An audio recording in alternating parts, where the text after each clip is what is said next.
Good evening, everyone. I would like to start my presentation with a question. Who controls a nation in the 21st century? Is it the government we elect or the algorithms and infrastructure that process our data? This question is not rhetorical.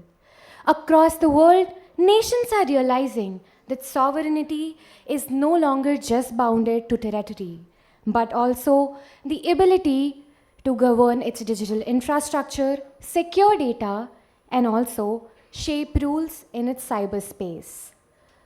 The Scotch Development Foundation has been working on translating this realization into a rigorous framework. We today propose a way to measure digital sovereignty and security systematically through indicators derived from actual laws across the countries US, UK, China, India, and the European Union. Now the question arises, why digital sovereignty matters and what exactly is digital sovereignty? Digital sovereignty is the capacity of the state to control its digital destiny, its data, its infrastructure, and its governance frameworks. Without it, even the strongest states can be dependent on external platforms for communications, cloud services, as well as critical infrastructure. Yet, despite its importance, we lack a clear systematic way to assess how sovereign or vulnerable digitally a country is. This is the gap our framework addresses.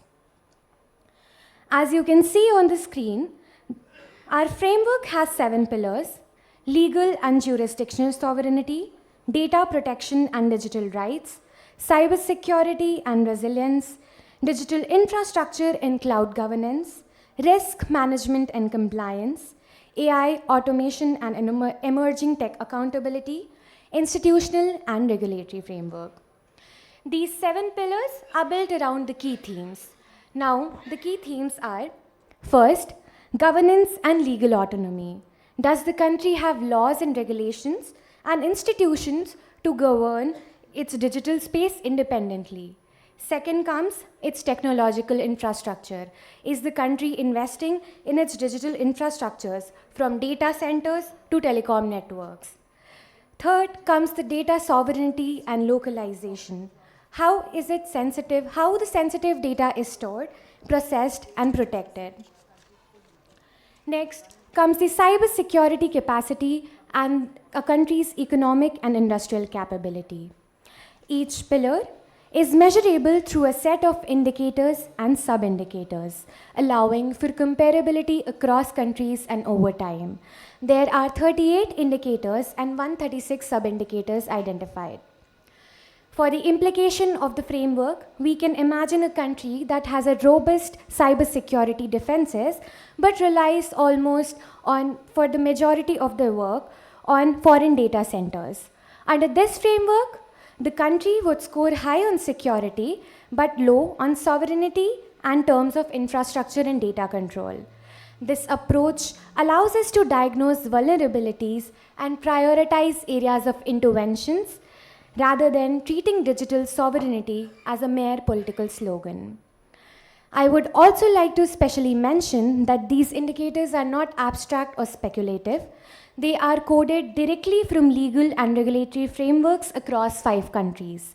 We have systematically analyzed laws, strategies, policy documents, and translated the qualitative fragmented provisions into quantitative comparable indicators. This framework not only makes our framework not only makes it theoretically robust, but also empirically verifiable. Each framework is in the binary yes-no form and is mapped directly to the law that substantiates its being. For example, if we go to the pillar data protection and digital rights, as you can see on the screen, the first right, which is very important for a data fiduciary, that is right to access.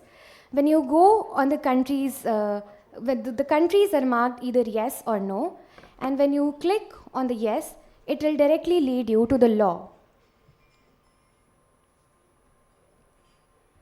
which, okay. I hope.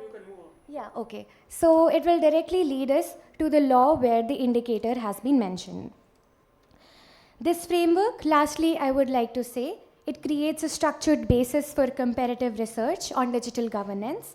It also provides a diagnostic tool for policy analysis, identifying where sovereignty is strong and where it is compromised, and offers evidence to hold states and corporations accountable for digital sovereignty. As I conclude, I would like to say just as GDP gave us a universal metric to talk about economic strength, we need a framework to talk about digital sovereignty with rigor and clarity. This indicator framework, or you may call the SKOCH indicators, is our first step in the direction by building a systematic, law-grounded, and comparative tool to evaluate digital sovereignty across nations. Thank you.